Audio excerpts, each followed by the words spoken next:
let's move into the weekly preview.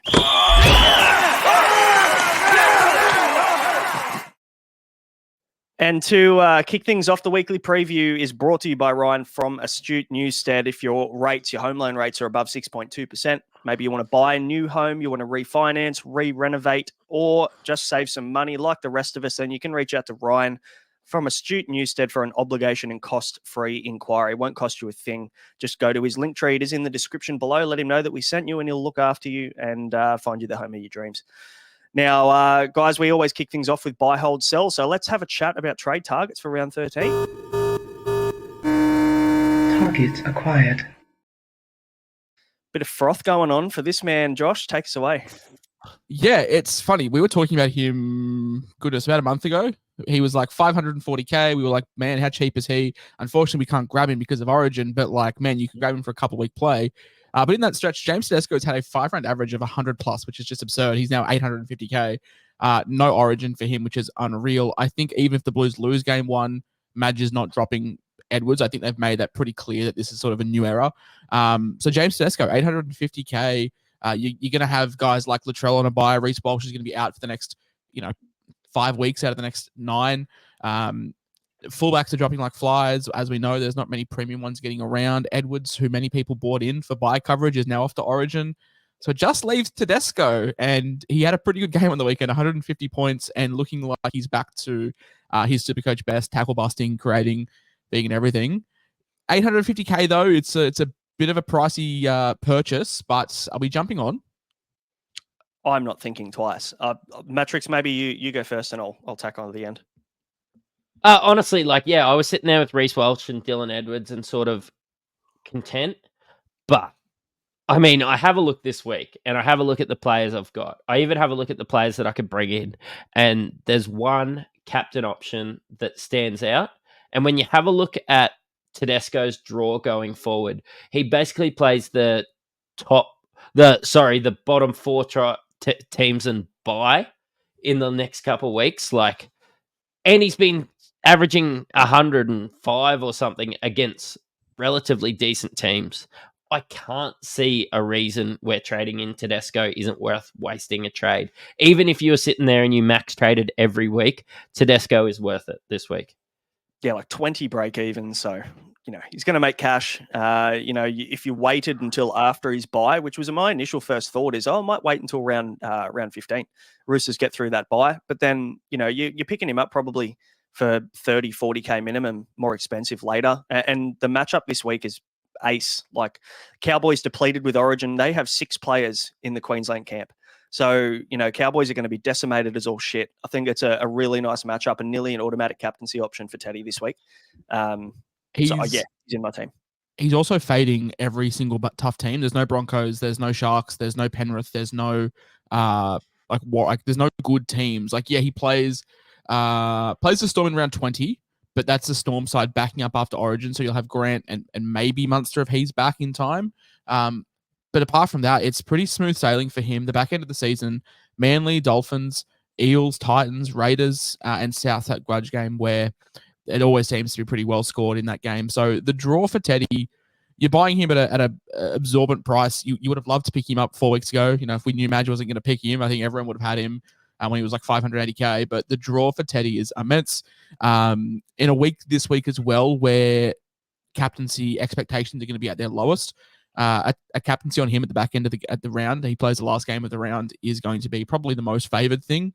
And yeah, we can just see last week with Nico going early on a captain in the round can pay off badly, especially this week when we're going to get free loops as well. So Teddy, not only does he have a great end of season draw, like from now until the end of the season, but he also probably the best captain option this week in the last game of the round when you get a full look at what's unfolding.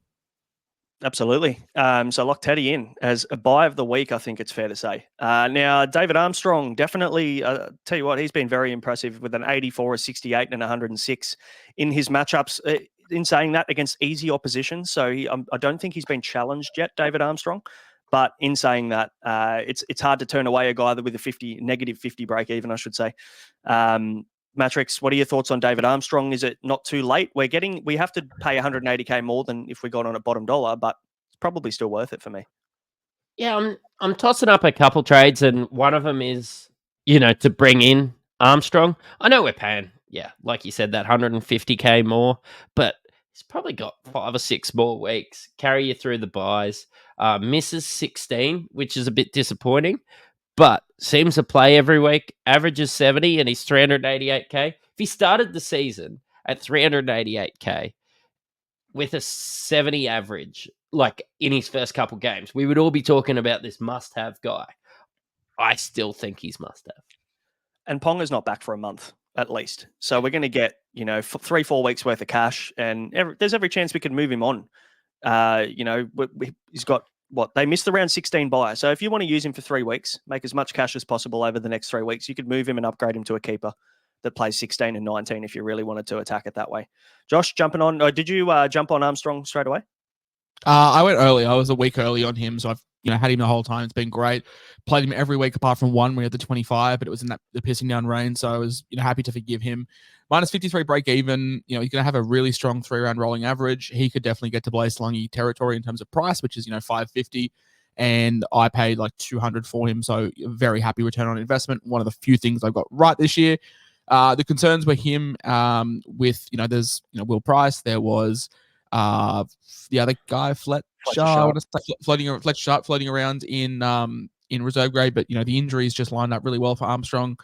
He's been playing really well as well. So look, if he was to be dropped next week, we can't complain too much. Well, I mean, I jumped on him early, but if you bought him this week, I'm still happy to pay up for a fullback averaging 70 points a game.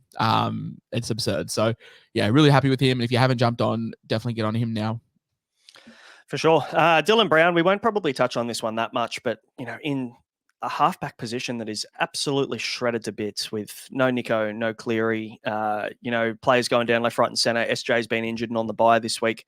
Dylan Brown probably seems like the best halfback option this week, playable halfback option. I know Jerome Hughes obviously on the bye, but he'll probably be a conversation for next week if people hold Nico Hines. But Dylan Brown's still a fantastic option with that halfback duel. Whether you have him at halfback or at 5'8", I think you can't really go wrong with Dylan Brown. So we'll move past him. We talked about him forever last week. This next one though, Mattrix, you're keen. I'm buying him in fantasy, not in Supercoach, but I can understand why people will be jumping on him. Yeah, it's Jacob Preston. Look, Thomas Weaver might come for his for the best haircut, but yeah, Jacob Preston's still up there. Look, Kickout's out. Preston's playing into form. He's sort of come off the bench. I've sort of been tweeting out about the doggies, just that 13, 14, and 16, and that's where I was lacking. So, to target some guys on those teams makes sense. Jacob Preston at 535K. I sort of just see a bit of a wasteland in second row forward. We thought that it was the glory years of second row forward.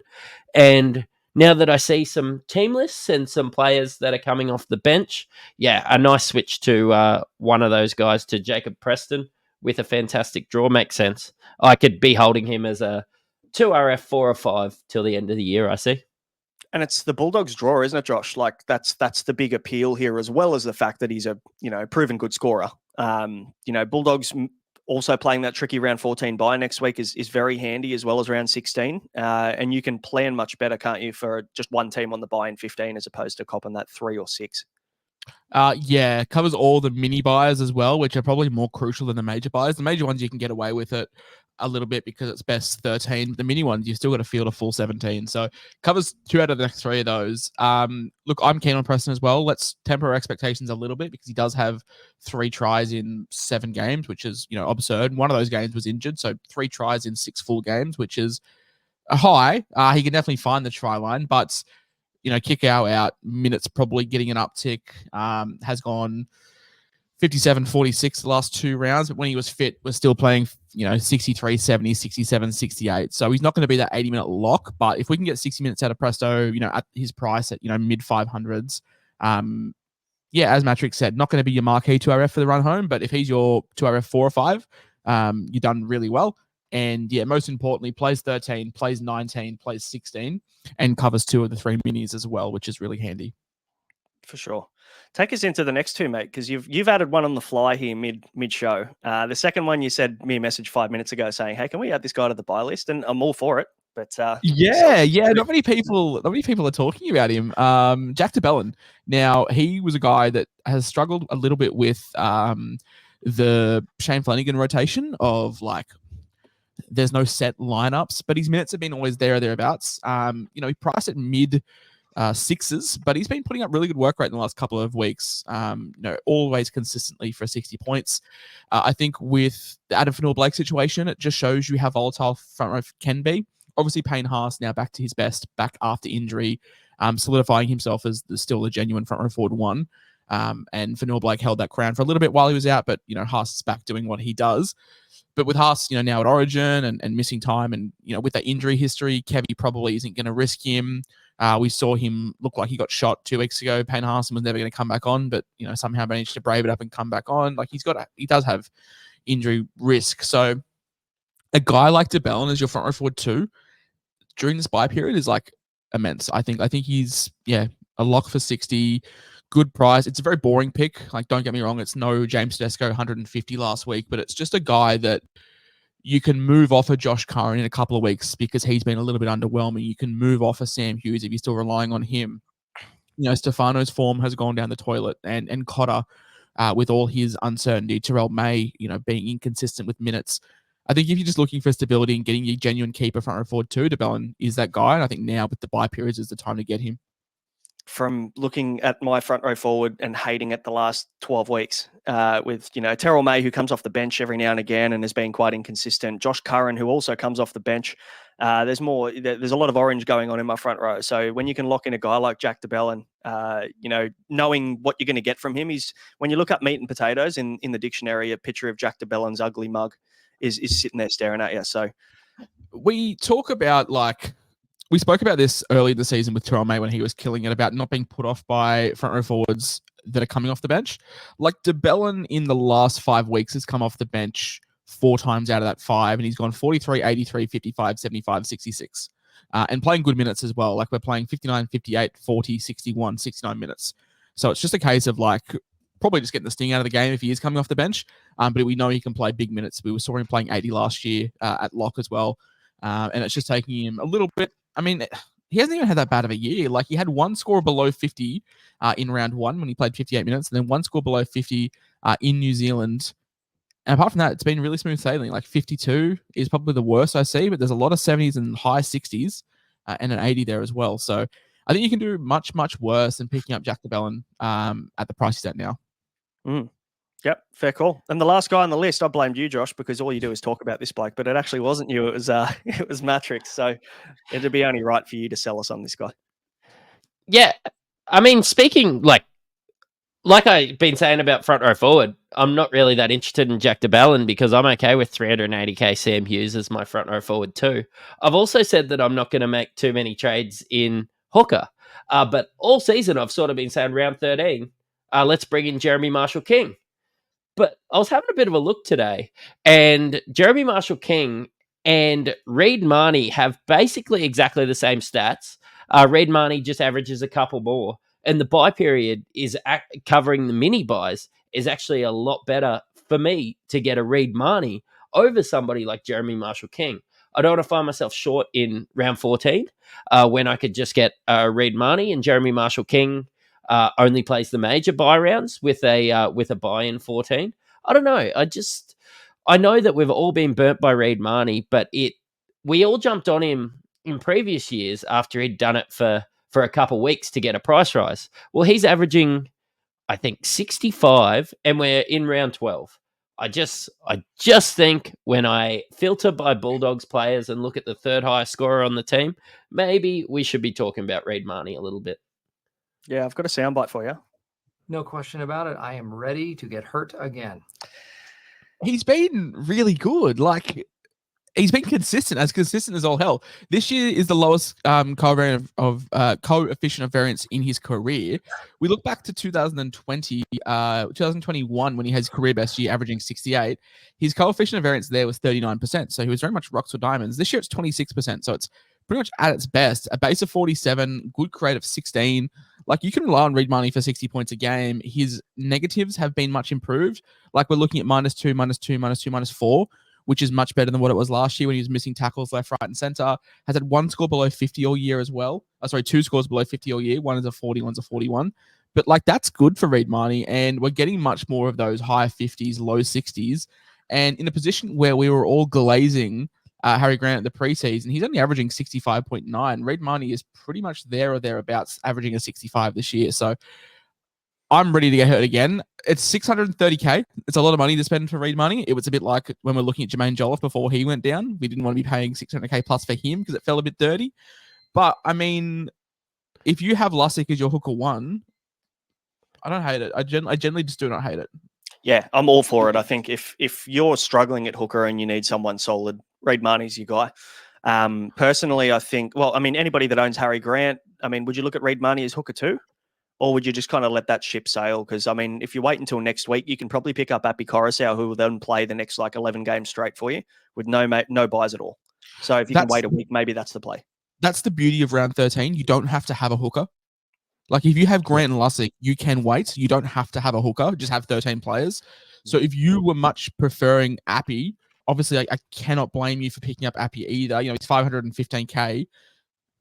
He's a guy that you could pick up next week. But if you really want a hooker this week, or if you're playing a head-to-head and you want that differential, I think Marnie's the guy. I'd probably rank my hookers in terms of value. Probably still Grant 1, maybe Appy 2, Reid 3. Yeah, there's some good options there for sure. But yeah, no, I don't mind Reid Marnie at all. There's a couple of other guys in the chat. We won't spend too much time on them, but I've been very much out of the loop. People are loving the Roosters combination of Victor Radley and Naf White. Now, I haven't watched some Roosters games in 2 weeks, so talk to me on these two boys because they seem to be the talk of the sort of inner sancta. I'm not seeing them being talked about in the main Facebook groups where the more casual players playing, but over in our Discord, which is linked below, there's a lot of love for Radley, a lot of love for Naf White. Yeah, Naf White for the next probably 2-3 weeks is great. Is a great option. It looks like I think he played 68 minutes last week at lock. Workload through the roof, 16 runs for 180 meters or something. So he was outstanding. My only concern with Naf White is I think it's probably a short-term play, purely because we've got Connor Watson due back in I think a fortnight. So potentially, do we get Naf White 1 week this week? Roosters have the bye the week after, and then do we see Connor Watson back in round 15? And you've just gone and bought Naf White and got one game out of him. That's my concern. And don't get me wrong, Naf White could start at prop. He played a lot of minutes off the bench. I just don't want to, you're kind of investing or using a trade at an important time of the year for a guy potentially who won't even be in your top 17 options week to week. Yeah, and you can look at some of these scores, like there's nothing that stands out too much. There was a game where we got 59 with a try, but apart from that, it's 25, 39, 36, 31. And then obviously had the big spike last week with the 73 and 67 minutes. So it's definitely a bit of a punt play. But Radley's been really good this season. We've seen him line up on the edge this week. Egan Butcher goes down. Angus Crichton's going to be, at Origin. Do we think that, Victor Radley is Trent Robinson's answer at edge for the next month or 6 weeks? Look, maybe. I don't know, Matty. What do you reckon? I'm not sold on Radley, to be honest. Yeah, me neither. Obviously better for Supercoach, him playing on the edge from what I've seen, because he just sort of plays that link man role and not the link man role where he's getting try assists or anything like that. Just getting it out the back to Teddy and Manu and those blokes. But yeah, look, I can't get around it, especially when there's so many other Roosters options at this time of the year.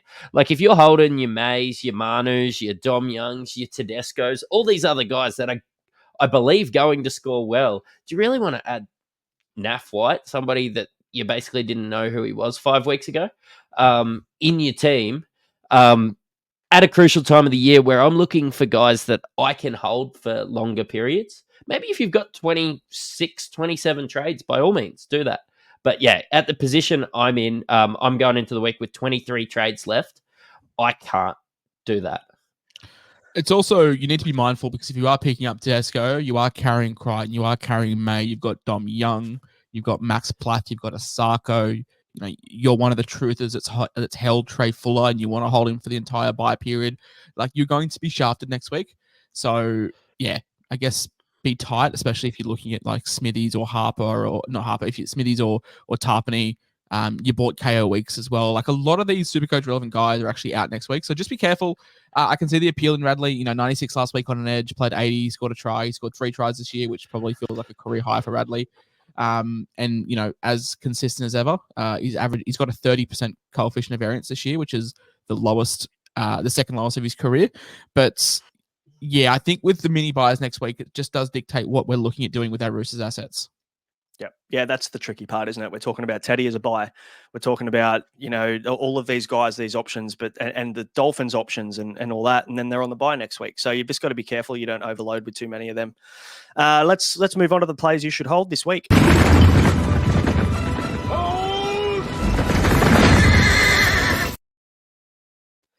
Bit of a controversy on this one. Sorry. Yeah, this first one is spicy because I didn't ever think I'd see him be floated as a trade out, and I don't know what to do. So I'm going to listen to you boys on this one. Honestly, I'm not 100% sure either. I think it's a next week problem, Nicho Hynes. I think if you've got good numbers this week, which for the most part, we've had 13 weeks or at least 6-7 weeks, people have been thinking about Origin numbers and round 13 numbers. That's the easiest one to prepare for. So I think for the most part, we should have 13 to 16. I've got 16 active this week. And I haven't really overly been planning too heavily for it. So I think if you're in my boat or you've got 14 or 15 even, I reckon you can wait until next week and work out what we're going to do with Nicho Hynes. He does have 190 break even, and I think people, maybe casual players, panic when they see that number and go, oh, shit, I better get rid of him now. And it could be a genius play. It could actually play out really well, but I just think they haven't said it's a strain. They've said it's calf tightness. They've named him in the Origin squad. He's going to be on a reduced workload. So if he plays Origin, yeah, he might not back up, but I'd rather just make that decision when I have all the information next week. What happened last week? Went off with a HIA, they were getting thumped, and they just didn't bring him back on. Well, they said that he had that calf tightness that obviously I saw that he was like touch and go, and certain prominent NRL Twitter accounts keep saying that he's out despite not being out. But I saw that, he was touch and go, played, and then I expected it was just a thumping, but obviously the injury cloud hanging over. Like if the game was 18-all, he comes back on. But Madge was sitting upstairs and tapped Fitzy on the shoulder and said, "Oi, champ, use it down 28." Madge was legit in the crowd just watching. Yeah, I saw. Yeah. And I was like, yeah, that's exactly what happened. And he wouldn't have been named if he wasn't right. I think Nicho for those that roast me for that. I think Nicho Hynes could be a trade out. But who do you go to this week? Do I just add my 8th Rooster? That's in Sam Walker. Well, this is the problem that we faced 3 weeks ago when Cleary went down. We were like, okay, who do we trade to? Okay, we don't buy, subpar Sam Walker. He's the guy, but if you want to wait, you go to Dylan Brown. So then we sold Cleary for Dylan Brown, and now we have Nicho under the injury cloud, and it's like, well, Hughes is on a bye. You don't want Sam Walker because you don't want another Rooster. Cherry Evans is playing Origin, and it's just like, well, what do we do? So, injured. Yeah, SJ's injured. I mean, people, probably look at the 190 break even and go, oh shit, let's cash out high at $1 million. But it's tough because doesn't play 13. If he's under an injury cloud, could definitely just not play in 14. Would probably play 15 against the Dolphins. Doesn't play 16. Again, might not back up in 17. We'll play 18 against the Titans. Doesn't play 19, and then has the buy in 20. So realistically, we're locking him in for 2 games between now and round 20. We can't even guarantee 2.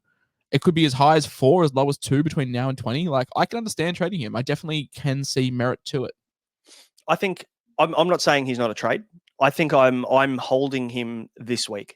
I think you'd hate to go and move him on and then he goes and backs up next week after having a fucking cracker Origin and then everything's fine and the calf's okay.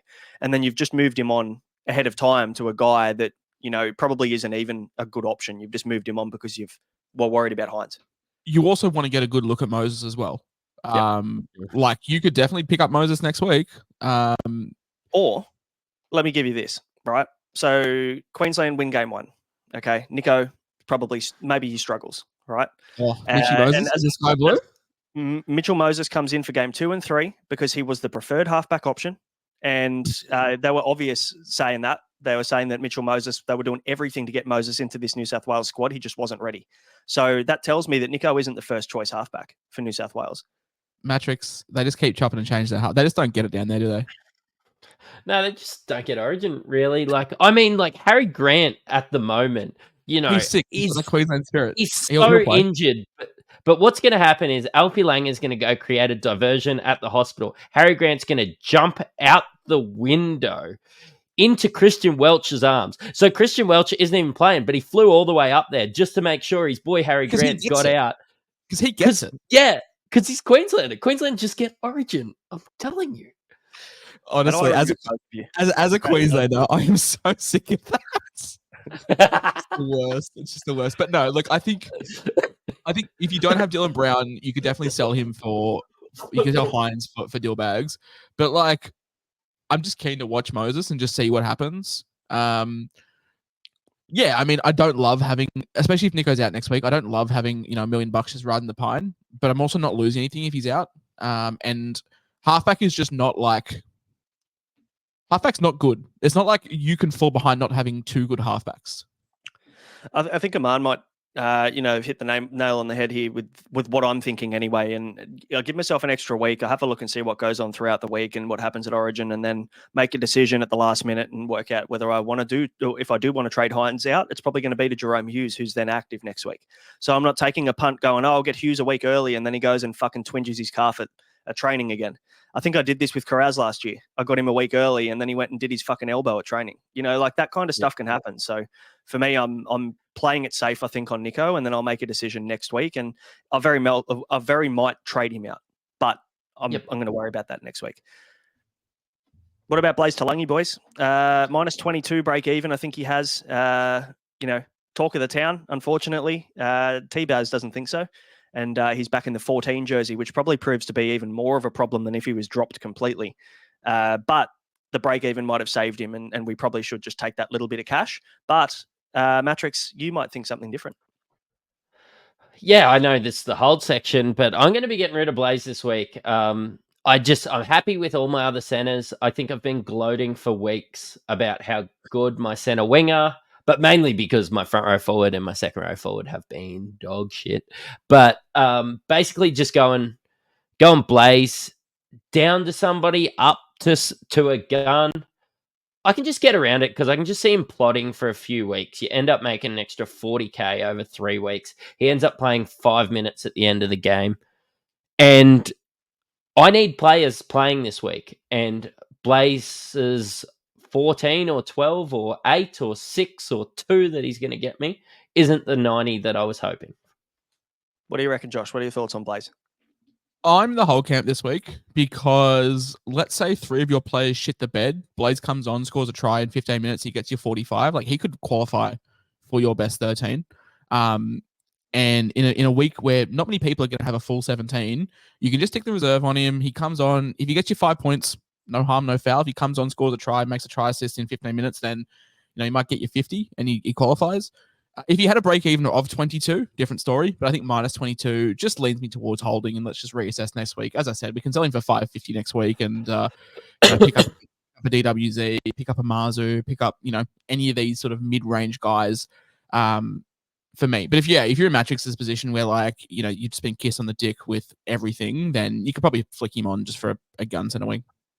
Yeah. I'm just going to go to David Armstrong, I think, and restart that cash gen. And get somebody that's playing Origin in a few weeks for David Armstrong. So just start the cash gen again. I mean, we could be stretching here as well, but you've got Gutho and Moses have just come back from injuries. They play the first game of the round. There's no harm in just waiting until 6:50 on Thursday and making your trades then, because if they're out, then sweet, you just hold. You would imagine if Moses is not quite right, Brown slides to 7, Gutho slides to 6, Lungy slides to fullback. Morgan Harper, Trent Barrett might just look at Morgan Harper and realize that he's actually not very good and just drops him, which is very much on the card. And he's not even named. Okay. Micah Seaver. He could look at Micah Seaver and go, you know what? You're not actually very good, and just drops him. We're blessed with the Eels having the first game of the round, so we can just probably wait for our trades. Were you surprised that you said that Sevo wasn't very good? Yeah, I just thought, where's that tattoo of Sevo you've got on your neck? I was just waiting to see that. Yeah, that's why I've been away. I've been away because I've had to get it removed and I've been in recovery. So he's been in Sevo rehab for 3 weeks. All right, yeah, split on Blaze. Blake. Obviously, last week we had the big what's going on? He's not happy. There's been mixed reports going around that he's been looking for an early release, but Webster's never heard of it. What's going on? Didn't play. Owners probably a little bit unsure, and yeah, I think with Payne Haas just at Origin, there's no need to sell. No, yeah, people are panicking, I think, but he has been, outstanding when he's been on the field, and I think this is going to get resolved pretty quickly. Whether he gets a mid-season transfer, which is there's rumours floating around that they might move him on early. There's rumours floating around that he might stick with the Warriors for the rest of the season. No one really knows. There's not a solid story about what's actually going on. There's just a lot of rumours floating around at the moment, and you just hate to move him on and he ends up playing next week. So I think, again, it's one of those ones where you have to hold, you have to cop it. Hopefully you've got the numbers anyway, considering he's on a bye. You would have planned to not have him this week anyway, so I don't see the reason to move him on. What about the two fullbacks, boys, before we move on to the sells, because it's that'll take us a while, I reckon. Dylan Edwards, Reece Walsh. Now, I might be selling Reece Walsh this week. We'll talk about that very soon, but Dylan Edwards is a bit of a weird one for me. The only game that he's going to miss, unless he doesn't back up, the only game that he doesn't miss that he would have played due to Origin is this round. And then he misses 16 and 19 because Penrith are on the bye anyway. So nothing really has changed aside from this week. Yeah, Dylan Edwards is a firm hold. The one there is Reece Walsh, and it's not that Reece Walsh is a sell. It's more that Teddy's become, to me, must-have now. And, you have a look at the games that he's got going forward, and you're just like, there's a little bit of an injury cloud going into this game. Does he back up because he's been a little bit banged up? All the same discussions we've been having with Nico with the draw are a tiny bit better for Reece Walsh. But Dylan Edwards, 100% a hold. Must own, season-long keeper, all that jazz. Yeah, just ride him into the sunset. Yep. I'm thinking Walsh purely because I need Teddy. And I want that captaincy option this week. So I'm with you. I'm with you on that one. All right, let's move on to the sells this week.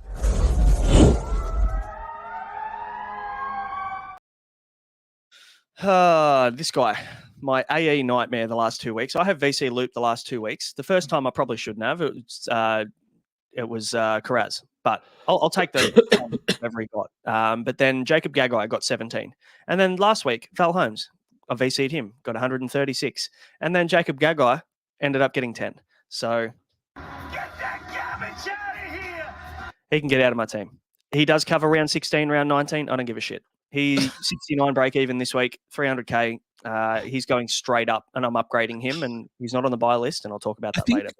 I think Jacob Gagai owners from round one had just got to be thankful. We got someone we didn't think we'd get. And we made some money. He scored back-to-back sub 20 scores. We still made money. Let's just cut ties and get the fuck out of here. 100%. What about Joey Lussick, Mattrix? Obviously not being named. T-Baz has gone. Yep, Brendan Hands is now that guy. BA might have got it wrong at the start of the year. So, time to move on. I'm happy about Joey Lussick not playing because he was going to be probably an AE nightmare going forward, especially with Hands being named on the bench the last couple of weeks. But yeah, look, he's still a sell, whether it's this week, whether it's next week, whether it's in 3 weeks' time. There's no point holding Joey Lussick. It's just he's not enough money to get to anyone good at the moment. That's the worst thing. Like, he is being garbage, and I understand why he's dropped. Don't understand all their sort of everything that's going on there at Parramatta. You could probably put Sean Lane or someone like that in this list as well, coming off the bench. I know I was sitting there at Magic Round with Aman, and we were just saying, no, we're going to end up holding Sean Lane all year. Yeah, he's going to pump out 40s, but at the end of the year, he's going to be worth what we bought him for. I don't think that's the case if he's coming off the bench. Yes. Yeah. Happy sell.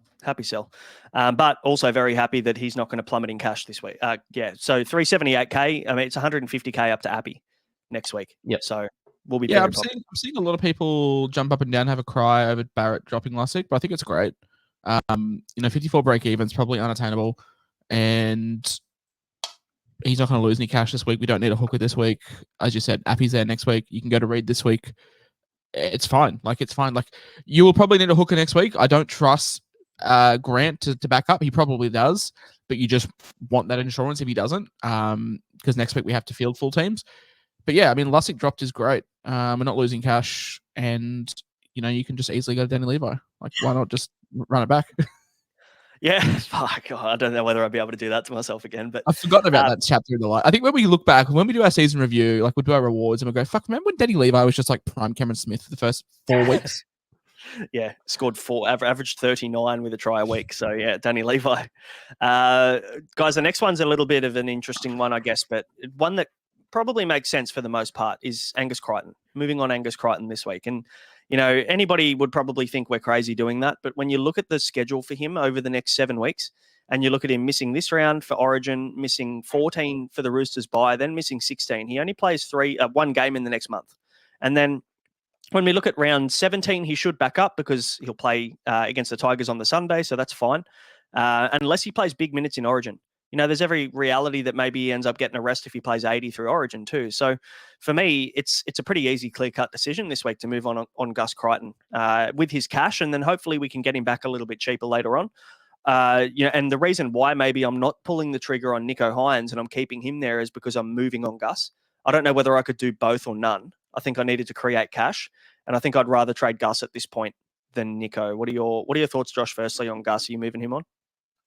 Yeah, I'm not sure. I put a poll up over on X the other day and was asking what people are doing with Angus Crichton, and it was like an overwhelming sell. Like I think it was like 80% to 20, and the poll got like 1,000 votes. So it was like a good sample size. He's not a guy that I've actually just considered trading out. I think New South Wales have a lot of edges, like a lot of guys that can play edge. I'm not sure if Angus is locked in for 80, so I'm not sure if he's going to back up. I'd hate for it to be a Fafita situation like last year where we all jumped off Fafita and he was still just elite. So I put a thing between now and round 17. Angus Crichton, 852k, will only play 1 game, which is concerning, and it got 2,026 votes, and 70% of the votes were selling. So 1 game in 4 is not great, especially when one of them is a mini buy, and I guess 2 of them regular buys. I genuinely am not sure. Like, he's not in my 3 trades this week. I'm making 3 trades, but he's not in them this week. He could feature next week if I need to get the numbers, but the question is to who? And a lot of people are looking at David Fafita. I think he's probably the most sensible one. So for me, I'm going to hold for a week. Same with Nicho, and just reassess next week. Yeah, fair call. Mattrix, what are your thoughts here? I just hate your lists because 2 of the guys that you said to hold, I'm selling, and 2 of the guys that you said to sell, I am holding. Gus is 1. I just think at this stage of the year, I've got this prime Angus Crichton. I've got a lot of depth in my team. I'm just thinking it's not really worth going 2 trades to get rid of Gus when I want him back, regardless of numbers. And yeah, I've just found a way, I suppose, this week, and it's probably downgrading Talangi and blokes like that. It's just doing that can generate the cash to me more than trading in and out Angus Crichton. So yeah, just a different look at it. I'm okay with sitting in for 3 weeks because I'm going to be blatant blokes like Kai Pearce-Paul, Preston, Katoa, all those blokes. Yeah, if you have the depth, fine. That, for me, I needed to create a bit of cash so I could make a couple of other moves this week. I feel like this is the way forward. Speaking of ways forward, my hat is now forward thanks to Mick. I don't want to be involved in the Backwards Hat Club. I want to be cool, and I want to wear my hat forward. Now everyone's fucking copied me. So, look, I'm moving on Gus. I'm going to do it. You guys won't. Let's just see how it goes. I mean, worst case scenario, I bring him back in round 17 if I really need to. Hopefully I'll have that option. I've still got cash in the bank. I haven't used it all. So, yeah, I'll reassess if I really need to round 17. Zach Lomax on the sell list as well. Obviously, he misses 13, 16, and 19 over the next couple of months. He will also miss round 20 for the Dragons mini buy. So for me, I think it's time to jump off Zach Lomax personally. What are your thoughts on Lomax, Josh? I don't think any of us own him or have owned him all year, have we? No. I'll always hold on to the fact that I had him in preseason, and he's my one that got away. But no, look, I don't have him. Deserved Origin call up, but yeah, I'm probably just going to be moving on. Yeah, pretty easy. I think it's an easy one. Viliami Kikau also injured, busted finger, compound fracture, so you can move on from him. But I was surprised when I saw him in the most traded out players. I didn't know many people owned him, but there you go. Any watch list, guys? We haven't really talked about the watch list this week because it's awkward, isn't it? Like you're either trading for this week to get numbers. Not many people are looking ahead to next week. What are your thoughts, Matty? Anyone that you're watching this week? Maybe DWZ. You're not watching him because he's not playing. But like, who are we looking at maybe next week as a buy? Yeah, well, I'm actually going to watch DWZ enter my team next week, so that's great. But realistically, there's nobody that like I'm hanging out on or anything like this. I'll probably watch JMK if I don't end up pulling the trigger on Reed Marnie to make that decision in the next coming weeks, with like a Joey Lussick out or something like that. But I'm just so wary that I'm so cautious with these hooker and front rower trades that I don't want to do it unless I can see myself with them till the end of the year. So yeah, maybe I'm just watching a hooker come into my well, I'll tell you what, you usually have to pay a lot more for that. But yeah, watching hookers at the moment is what I'm doing.